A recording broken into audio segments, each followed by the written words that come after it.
Papai, queremos nesse momento te agradecer por todas as coisas, pelo privilégio de estarmos mais um dia na tua casa, podendo te servir, podendo cultuar a ti, podendo te adorar.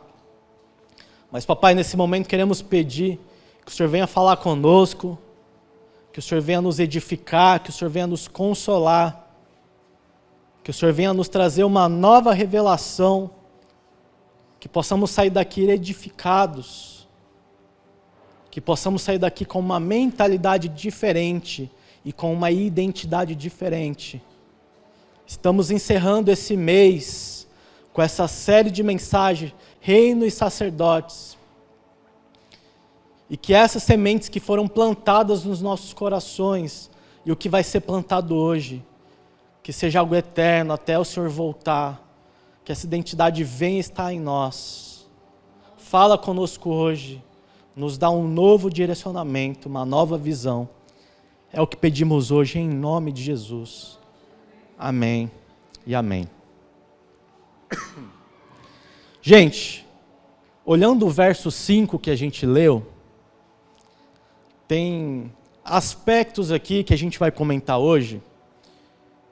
E eu vou ler aqui de novo o verso 5, diz assim: E de Jesus Cristo, que é a testemunha fiel, o primogênito dentre os mortos e o soberano dos reis da terra. Ele quem que fala aqui? Jesus, que nos ama. Gente, Jesus nos ama. Jesus nos ama. E além de nos amar, nos libertou dos nossos pecados por meio do seu sangue. Quem está participando do Lab já está entendendo aqui o que está sendo falado. A gente está construindo muito essa mentalidade do sacrifício, da expiação de pecados, da purificação de pecados, né? Então você que não está vindo para o Lab, venha, gente. É uma base muito importante para a gente entender esses versículos. Mas Ele que nos ama e nos libertou dos nossos pecados por meio do seu sangue, e nos constituiu reino e sacerdotes. Para quê? Para a gente ser reino e sacerdote? Não. Ele nos constituiu reino e sacerdote para servirmos a Deus. Então você não é reino e sacerdote porque simplesmente Jesus te constituiu.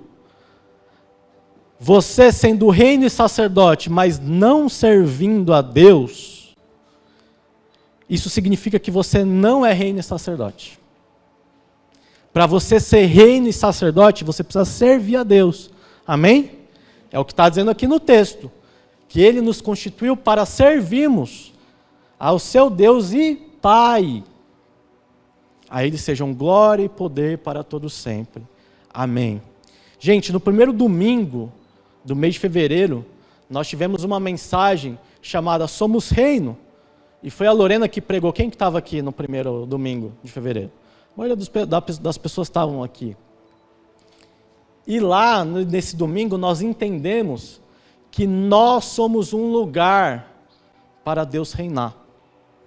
Então eu sou um lugar para Deus reinar. Você é um lugar para Deus reinar. E esse lugar a Bíblia chama de reino. Amém? Então nós somos um reino, um lugar onde Deus vai reinar. E foi o que aprendemos no primeiro domingo. No segundo domingo, nós pregamos sobre o reinado de Deus, como funciona o reinado de Deus. Logo, se a gente é um lugar para Deus reinar, como que funciona a dinâmica desse rei? E aí a gente pregou aqui, que a dinâmica de Deus, portanto, são pessoas que desejam Deus como rei e precisam estar sobre o domínio do Senhor. Então, Deus, Ele deseja pessoas, deseja ser rei de pessoas que estão sobre o seu domínio. Então nós precisamos falar: Deus, domina a minha vida. E aí nós aprendemos nesse domingo que existe o domínio da carne e o domínio do espírito. Quem é que está te reinando? É o espírito ou é a carne? Vocês lembram disso? Amém? Nós também aprendemos que pessoas que desejam Deus como rei, elas precisam obedecer a palavra de Deus. Amém? Jesus obedeceu, que dirá nós? Amém? Se Jesus obedeceu, que dirá nós? E a última coisa que a gente aprendeu nesse domingo foi que pessoas que desejam Deus como rei precisam cumprir a vontade do rei. E aí também nós vimos isso, né? Quem quiser assistir essa mensagem, está lá no YouTube, depois procura. No domingo passado, nós também aprendemos sobre o sacerdócio cristão. E que a gente não é mais sacerdote igual é o sacerdote lá do Antigo Testamento, onde existe o sacrifício, o holocausto, a gente tem que preparar um altar, tem que sacrificar animais, é sangue, né? A gente falou um pouco sobre isso, o Fulvio falou até da máquina do tempo, quem lembra da máquina do tempo aqui? De como a gente deve adorar hoje, né? E tem a ver com um arrependimento genuíno em nós, entendermos que somos pecadores. Quando o Espírito habita em nós, ele vai nos convencer do pecado, da justiça e do juízo. E a partir do momento que a gente vai se arrependendo, aí sim nós estamos cumprindo esse sacerdócio. Amém? Vocês estão meio miados hoje, gente. Vamos? Amém? Ah, glória sim. Ainda falei, glória assim, você viu? Eu falar glória sim. Mas, gente, então vamos lá. Jesus nos ama. Jesus nos libertou dos nossos pecados por meio de seu sangue. Jesus nos constituiu reino e sacerdotes para servir a seu Deus e Pai.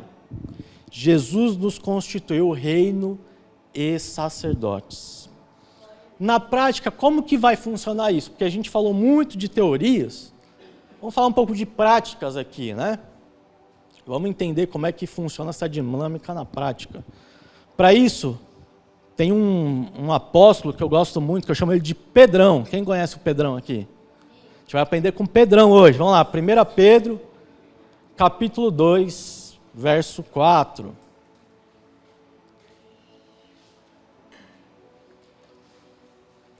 Pedrão.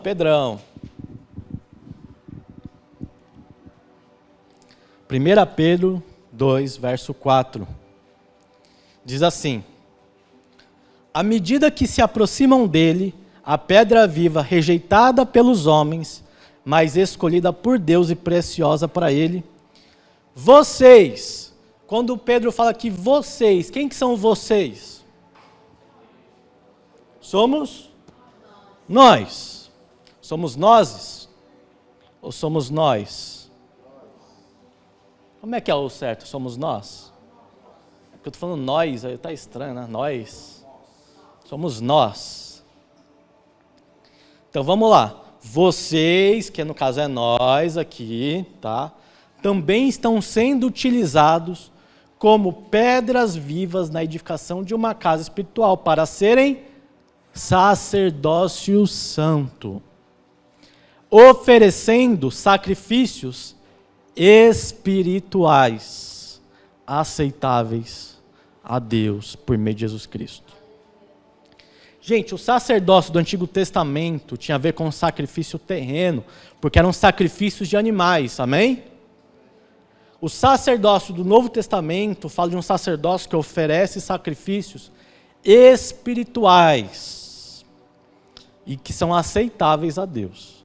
Então, o nosso sacrifício, gente, é espiritual e além de ser espiritual, é agradável a Deus.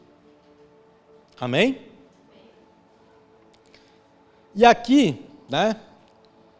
Aqui no nosso contexto, alguns lugares, algumas igrejas se aproveitam desse ensino, dizendo assim, você precisa sacrificar algo da sua vida. Já viram isso? Você tem que dar um carro para a igreja. Quem já viu isso? Você tem que dar o seu dízimo para a igreja, porque é um sacrifício que você tem que fazer. Não é isso que a gente escuta por aí? Você tem que servir dentro da igreja, porque se você não servir, você não está sacrificando as coisas. Não é isso que a gente ouve por aí? Vamos fazer promessas baseadas em sacrifícios. Senhor, se eu fizer tal coisa em sacrifício a Ti, eu quero que o Senhor me dê algo. Será que nunca fizemos uma oração dessa? Será que nunca fizemos? Quando eu tinha 9 anos de idade, eu pedi uma bateria para Deus.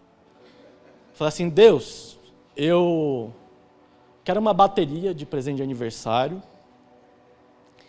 e eu prometo para o Senhor que se o Senhor me der uma bateria, eu vou tocar para o Senhor. Com 9 anos de idade eu fiz essa oração. E interessante que mesmo nas nossas ignorâncias, Deus às vezes honra. E no meu aniversário eu ganhei uma bateria. O Fúvio ganhou uma guitarra, o Matheus ganhou um teclado, lembra, Mati? O Fúvio pediu um minibug. O Fúvio, gente, eu vou expor o Fúvio agora. O Fúvio uma vez escreveu uma carta para o Gugu pedindo um minibug. Para o Ratinho. O sonho do Fúvio era ter um minibug, então ele escreveu uma carta para o Ratinho e mandou para o Ratinho. Ratinho respondeu? Não, né? Olha lá. O que é que a gente tem pedido para o Senhor para que Deus nos dê algo? Tem alguns pedindo, Senhor, eu vou te servir porque eu quero tal coisa. Senhor, eu vou te servir porque eu quero que alguém seja curado. Senhor, eu vou te servir porque eu quero ser curado. Senhor, eu quero te servir para tal coisa. Gente, tomem cuidado com esse tipo de coisa, porque isso é barganha com Deus. Amém? As nossas petições, elas devem ser feitas, a Bíblia, isso é bíblico, nós devemos pedir ao Senhor, mas nunca oferecendo algo em troca. Quando a gente oferece algo em troca, a gente está manipulando, a gente está querendo manipular, porque manipular a gente não consegue Deus, não manipular Deus, mas nós estamos querendo manipular Deus. Quando você era criança, alguém já chegou e falou assim, aqui tem uma nota de R$50, aí tem umas moedas aqui, e fala assim, essas moedas valem mais do que R$50, você troca? Aí você olha um monte de moedas e fala, eu quero, aí você vai lá e troca, não é assim que funciona? A gente acha que quando a gente vai pedir as coisas para Deus, é como se a gente fosse trocar com Deus. Eu vou te servir, e aí agora que eu vou te servir, eu quero o que eu pedi para o Senhor. Quero meu emprego, quero meu casamento, quero a minha vida, quero meu trabalho. Não é assim que funciona? Só que o que acontece? A Bíblia fala que sacerdócio, um sacerdote cristão, ele não vai oferecer sacrifícios terrenos. Então não adianta a gente dar carro, não adianta a gente dar... Eu creio que se você tiver um carro como ídolo e você doar esse carro, não para a igreja, mas para alguém que precisa, Deus vai honrar, pode ser um sacrifício até espiritual. Mas coisas terrenas são coisas terrenas e Deus é espírito. Então precisamos entender que oferecer sacrifício terreno para Deus, muitas das vezes não funciona. Amém? É bíblico ofertar? É bíblico ofertar. É bíblico dizimar? É bíblico dizimar. Só que se você deixar de dizimar, você não está perdendo bênçãos por causa disso, como algumas pessoas acham. Ah, você está deixando de dizimar, você está perdendo bênção. Gente, não é isso. O dízimo e a oferta tem muito mais a ver com a sua fidelidade a Deus do que Deus deixar de te prosperar porque você não está dizimando. Amém? E nós não temos nenhum medo de dizer isso, porque nós não somos apegados a dinheiro aqui nesse lugar. Nós queremos ensinar o que a Bíblia diz. E o que a Bíblia diz é que nós temos um pai. Nós somos adotados. E o pai, ele honra o filho que dizima, que é fiel. Mas não é o dízimo que vai tornar a honra de Deus para com as nossas vidas. Amém? Nós não podemos usar isso como moeda de troca. Porque eu já ouvi pessoas falando, se não dizimar, vai deixar de ser abençoado. Sabe qual que é a bênção bíblica que Deus deixa para a gente? A salvação. Eu achei que tinha comentado. É a salvação que é a bênção bíblica. E se você for ver os discípulos que foram seguir Jesus, foram homens de muitas posses? Não. Eles largaram tudo para seguir a Cristo e morreram de formas terríveis. Porque a Bíblia não fala de prosperidade terrena, mas fala de uma prosperidade espiritual. Precisamos colocar as coisas onde precisam ser colocadas. Mas a igreja precisa de recursos? Precisa, gente. Agora, por exemplo, para a gente arrumar o ar-condicionado, vai dinheiro. Então, por isso que a gente ajuda, por isso que a gente dizima, por isso que a gente oferta. Mas se você deixar de dizimar e ofertar, você não vai ser amaldiçoado por causa disso. Deus não está aqui olhando e falando assim, olha, você tem que dizimar todo mês. Amém?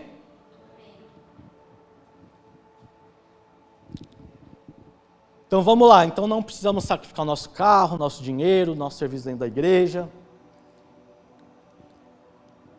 Então tem gente dentro da igreja que busca a Deus dessa forma, e a gente precisa tomar cuidado. Eu vou servir a Deus pregando, eu vou servir a Deus cantando, eu vou servir a Deus participando do GCs, eu vou servir a Deus liderando uma faixa etária, eu vou servir no que Deus pedir, e quando eu servir, Deus vai me dar algo em troca. A minha expectativa é que eu estou fazendo tudo certinho. Já viu os nossos pensamentos? E eu pensei isso recentemente. Quando eu estava lá com dor no rim, eu falei, Jesus, eu faço tudo certinho, por que eu estou passando por isso? A gente começa a achar que porque a gente faz tudo certinho, a gente não está propenso a ficar doente, a ter problema familiar, a perder pessoas. Meu pai fazia tudo direitinho e morreu. Amém? Então a nossa expectativa não é sobre o que Deus vai nos abençoar, porque Ele já nos abençoou. Ele já nos abençoou.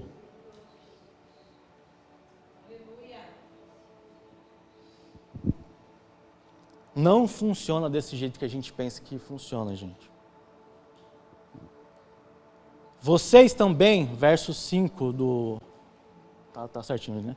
Vocês também estão sendo utilizados como pedras vivas na edificação de uma casa espiritual, para serem sacerdócio santo, oferecendo sacrifícios espirituais aceitáveis a Deus, por meio de Jesus Cristo. Sacerdócio santo. O que é oferecer sacrifícios espirituais que são aceitáveis a Deus? Aí Paulo, o apóstolo Paulo, vai dizer lá em Romanos 12, verso 1, vamos ler.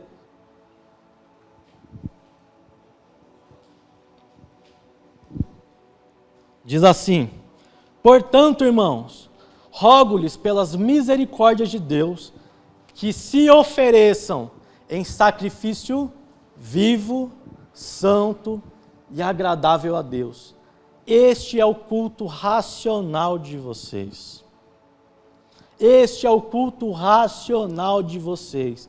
E quando Paulo fala aqui a respeito do culto racional, ele não está falando desse culto público aqui que a gente está fazendo agora. Mas Paulo está falando de um estilo de vida. Amém? Estilo de vida. E hoje o lifestyle, quando a gente fala lifestyle, a gente já pensa nos adolescentes aqui da igreja, né? Mas lifestyle significa estilo de vida. E foi pensando no estilo de vida dos adolescentes que a gente colocou esse nome lifestyle. Mas, se a gente for olhar para o lifestyle do mundo hoje, para o estilo de vida do mundo hoje, eu vou dar alguns exemplos aqui para a gente identificar algumas coisas. Por exemplo, quem já ouviu falar dos crossfiteiros?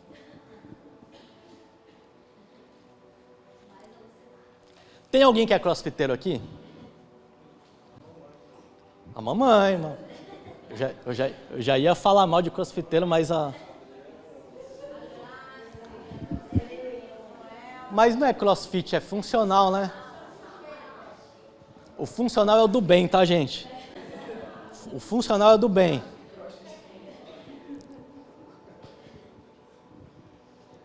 O crossfiteiro, ele quer chegar no seu limite. Sabiam disso? O crossfiteiro se preocupa bastante com a sua saúde física e mental. E o crossfiteiro sabe trabalhar em equipe.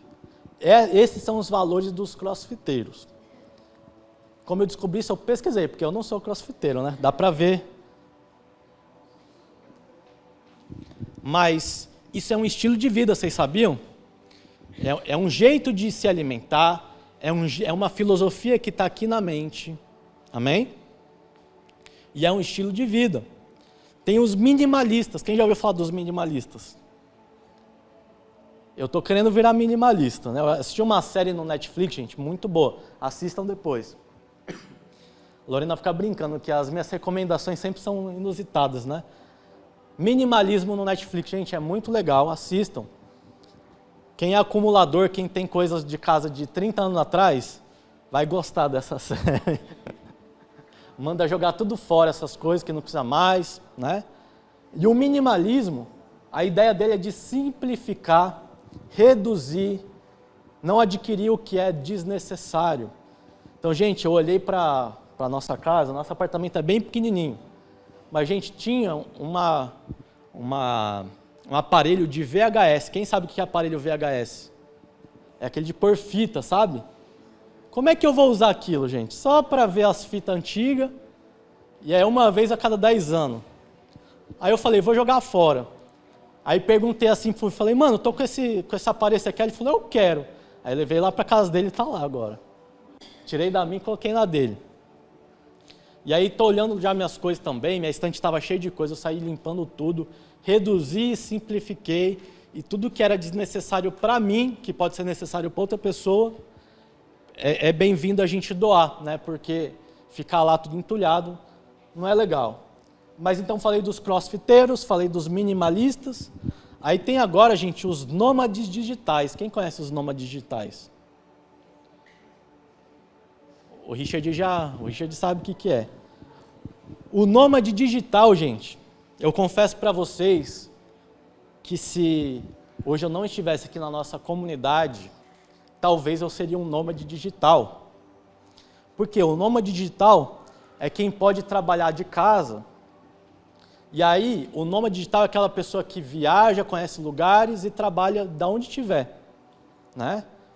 E aí os conceitos é trabalhar e viver em diferentes lugares ao redor do mundo, está exposto a múltiplas experiências e consegue explorar diversas culturas. Então você vai conversar com o nômade digital, ele vai falar assim, cara, eu fui lá para Belém do Pará, depois eu fui lá para Recife, depois eu fui para São Paulo, depois eu fui para Curitiba, a culinária deles é desse jeito, assim, assim, assado.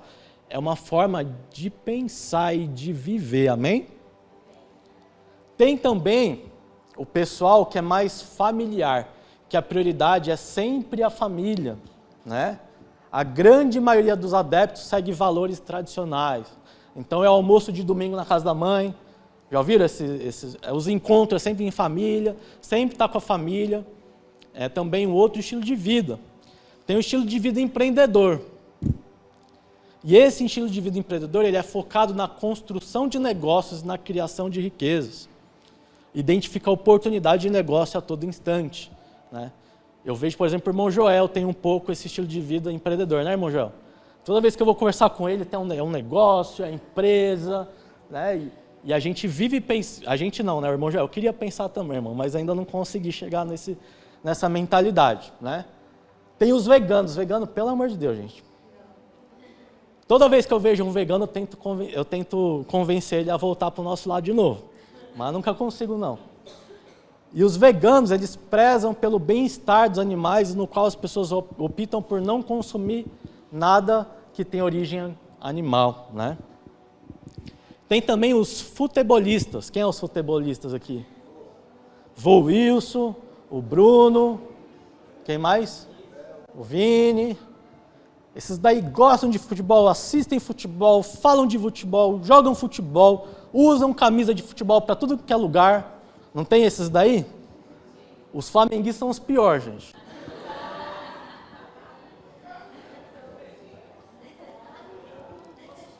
Os flamenguistas são os piores. Fala o tempo inteiro, com a camisa o tempo inteiro, vai para casamento com a camisa do Flamengo, vai trabalhar com a camisa do Flamengo, vai para a igreja com a camisa do Flamengo. Jesus amado. Tem uns aí falando que é verdade. Ali é do Fluminense, né, Dayana? Fluminense, né? Eu lembro. E aí, gente, a gente não percebe que a gente cai em alguns estilos de vida. Qual que é o seu estilo de vida? Qual que é o meu estilo de vida? E o interessante é que dentro da igreja, a gente monta um estilo de vida também. Eu conheço um rapaz que ele nunca tinha ido para a igreja. E com 19 anos ele começou a ir para a igreja. Isso foi lá na 2012, 2013, mais ou menos. Ele começou a ir para a igreja. Aí no primeiro culto que ele foi, ele não entendia nada. Na hora de levantar ele sentava, na hora de sentar ele levantava.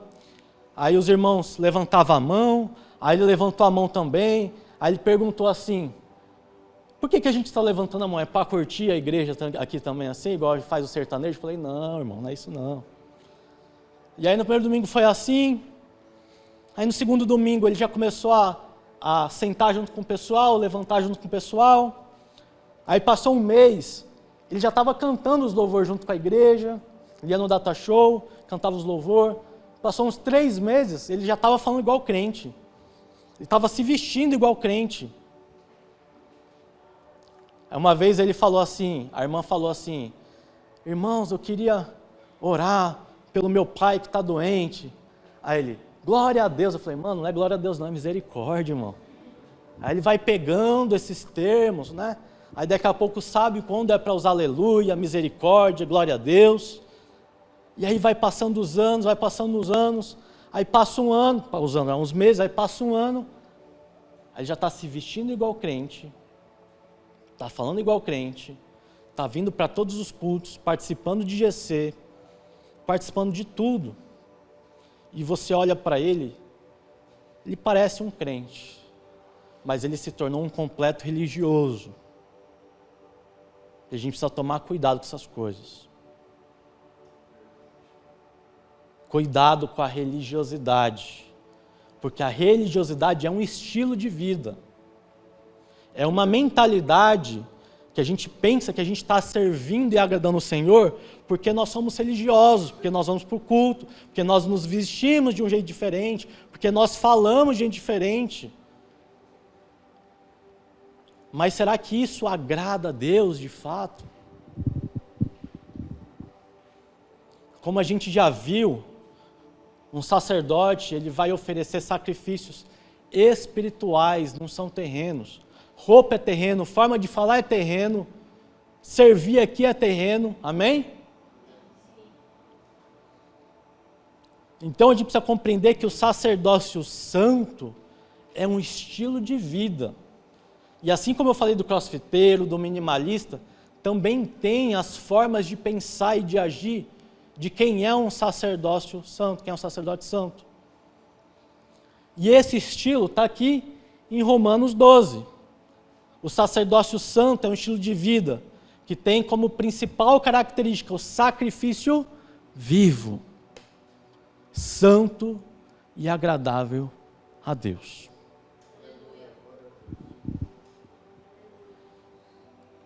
E essa palavra, não sei se você já pensou, e essa palavra, Mateus, vê aí fora o que o rapaz quer aí, por favor. Essa palavra sacrifício vivo é um paradoxo. Não sei se você já parou para pensar no sacrifício vivo. Porque sacrifício significa matar alguma coisa. Amém? Alguma coisa vai precisar morrer. Só que como é que algo vai precisar morrer e está vivo? Não é um paradoxo? Como é que vai morrer, mas é vivo?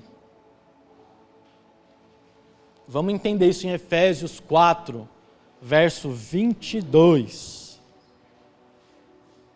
Vamos entender esse paradoxo.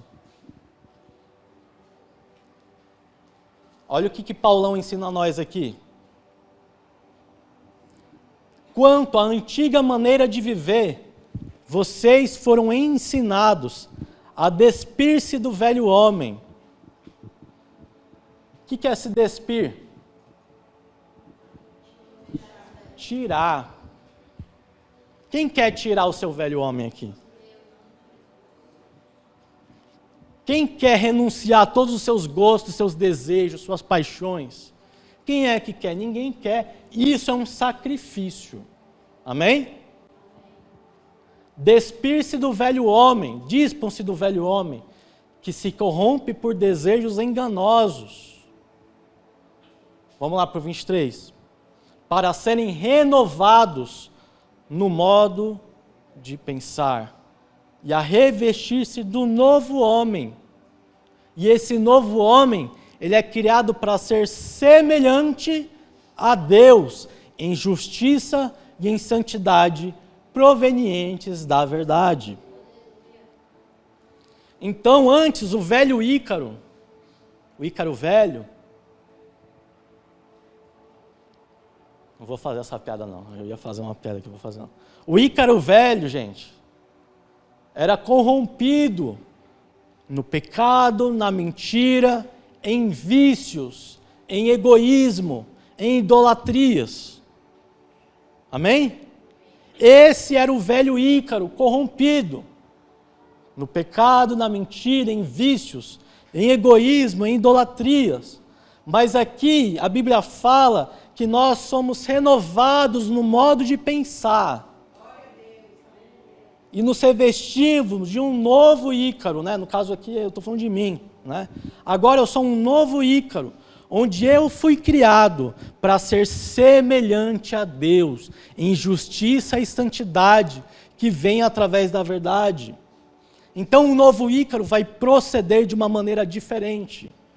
Se eu estou na igreja há anos e procedo como meu velho homem, não mudei nada, isso significa que algo precisa ser sacrificado, algo precisa morrer em você. Amém? Quem não tem transformação é porque ainda não morreu. Para sermos transformados, precisamos morrer para nós mesmos.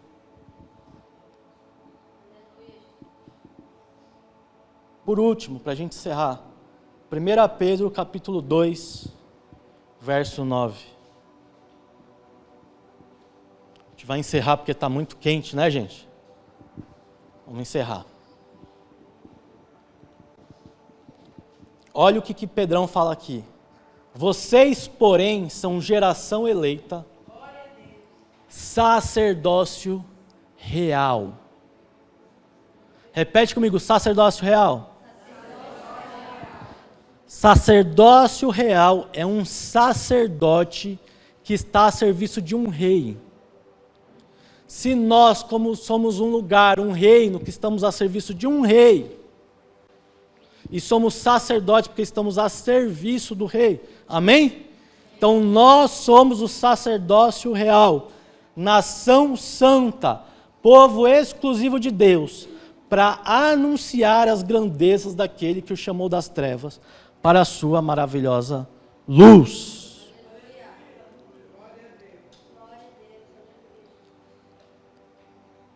Nós fomos chamados para anunciar as grandezas de Deus, que nos tirou das trevas para a sua maravilhosa luz. Sabe como que a gente vai anunciar isso, gente? Matando o que é trevas em nossa vida. Presta atenção agora.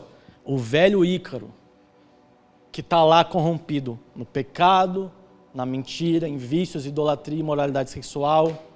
Esse Ícaro velho, corrompido, ele é morto, ele morre. E quando ele morre, ele é resgatado pelo Senhor. E é exposto à maravilhosa luz.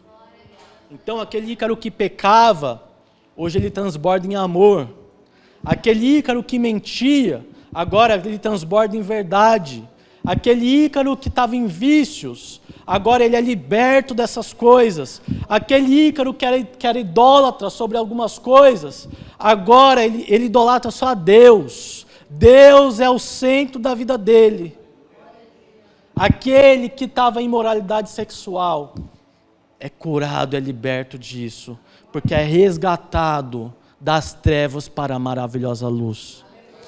E quando acontece isso, nós anunciamos, não porque falamos, mas porque isso passa a ser real nas nossas vidas.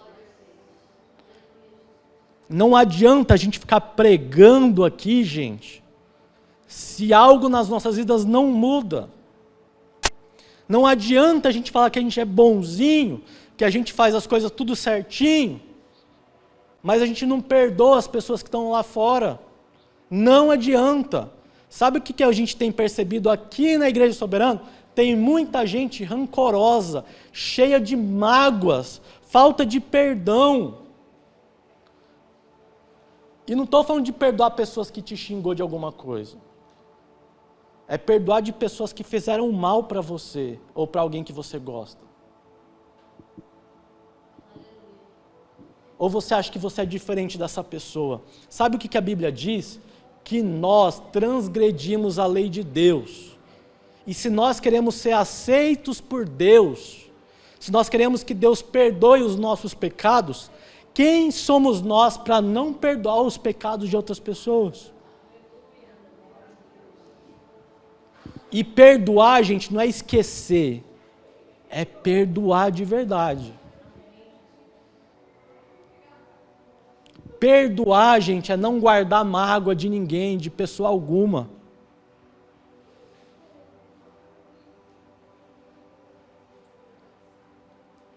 Eu quero contar algo para vocês. Quando meu pai faleceu, a gente sabe que ele estava mal, estava com Covid, mas até um dia antes ele estava conversando, fez até uma videochamada, né?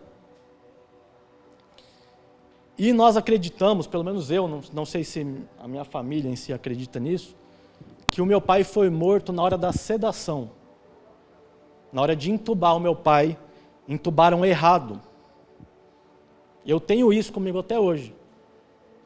Eu acredito que foi erro médico. Meu pai não faleceu porque o Covid já tinha passado. Foi um erro médico. E durante um mês eu fiquei pensando o que eu ia fazer com isso. Eu não falei nada para meus irmãos, não falei nada para minha mãe, não falei nada para ninguém. Eu comecei a pensar o que eu ia fazer sobre isso. Porque na semana anterior que meu pai faleceu, um médico deu um sedativo para meu pai, porque falou que meu pai estava muito nervoso. E a médica falou que não era para ter dado esse sedativo, não é verdade? E o mesmo médico que deu o sedativo para meu pai foi o médico que entubou meu pai. E eu falei assim, eu vou começar a investigar isso aí, eu vou ir atrás no hospital, eu vou tentar entender o que aconteceu. Só que na hora, o Espírito falou comigo. Falou assim, se foi um erro médico ou não, essa foi a minha vontade. Descansa, Ícaro. Perdoe quem você tiver que perdoar. Perdoe os médicos. Perdoe quem você tiver que perdoar. Quando eu tive esse entendimento, algo nas minhas costas saíram fora de mim. Quando a gente perdoa, não é a outra pessoa que é liberta, é você que é liberto, gente. Não guardem mágoa de ninguém. Jesus fala, gente, presta atenção nisso que eu vou falar. Quem não perdoa, não é perdoado. Vocês sabiam disso? Quem não perdoa, não é perdoado. E nós precisamos perdoar uns aos outros, seja lá o que fizeram, seja algo muito difícil ou algo muito fácil. E parece fácil para mim falar, perdoem, né? Porque você não sabe a minha história, eu não sei. Mas se Deus te perdoou, quem é você para não perdoar o seu irmão? E quero dizer para você, que quando você perdoa, você está retribuindo a graça que Deus te deu. Porque de graça Ele te perdoou. E de graça você vai perdoar os outros também. Essa é a mensagem de reconciliação. Nós somos reconciliados com Deus. Não porque nós somos bons, não porque nós merecemos, não é porque nós somos bonitos, não é porque nós falamos legal, não é porque nós adoramos de uma maneira legal. Deus nos deu esse perdão de graça. E essa é a mensagem de reconciliação. Então, se tem alguém aqui hoje que precisa liberar perdão para alguém, libere. Libere perdão para alguém que você precisa liberar. Ah, eu não consigo, existe algo dentro de mim que não me deixa. A decisão é somente sua. Libere. E sabe o que acontece quando você libera perdão? A graça de Deus é transmitida, e é assim que você anuncia para as pessoas algo que foi tirado das trevas e foi levado para a maravilhosa luz. É desse jeito. Você que é grosso, que é cavalo com a sua família, Deus quer te tirar dessas trevas e te colocar na maravilhosa luz, onde transmite mansidão e domínio próprio sobre a sua família. Você que é mentiroso, Deus quer te resgatar das trevas e te colocar na maravilhosa luz. Você que está em algum tipo de vício, Deus quer te tirar dessas trevas e te colocar na maravilhosa luz. Você que tem algum tipo de idolatria com dinheiro, com qualquer outra coisa, Deus quer te tirar das trevas e te colocar na maravilhosa luz. E quando você é colocado na maravilhosa luz, a glória de Deus está na sua vida, e você não vai precisar nem falar, pessoas vão olhar para você e vão falar: nossa, o que aconteceu com essa vida? O que aconteceu com esse homem? Algo dentro desse homem mudou, e eu quero saber o que mudou. Você anuncia isso para as pessoas. Gente, se parecer com Cristo é um perfume muito gostoso. E eu sei que eu, Ícaro, não me pareço com Cristo hoje, mas eu estou nessa jornada de me parecer com Cristo. Um verdadeiro sacerdote, ele tem que ter essa mentalidade de parecer com Cristo, onde não existe mais trevas na sua vida, mas só existe a maravilhosa luz. Papai, queremos te agradecer por tua palavra, queremos interceder pelas pessoas que estão aqui hoje. O que é que tem impedido essas pessoas de deixarem seus ídolos, de deixarem as mazelas do seu coração, para oferecer um sacrifício vivo a Ti, santo e agradável? Pedimos o Teu Espírito nesse momento. Denuncie, Espírito, no coração de cada um aqui, onde impede, onde existe guerra, onde existe maldade, onde não existe a Tua luz, mas existe trevas. Denuncia no coração de cada um aqui. E que essas pessoas venham se arrepender e se voltar para Ti. Somos o Teu reino, somos um lugar onde o Senhor habita e reina. Somos sacerdotes, somos pessoas a serviço do Teu reino. E que através desse sacerdócio possamos anunciar, não apenas falando com a nossa boca, mas vivendo segundo os Teus conselhos e decretos, e sendo transformados com um estilo de vida agradável a Ti. É o que pedimos hoje, em nome de Jesus. Em nome de Jesus. Amém e amém.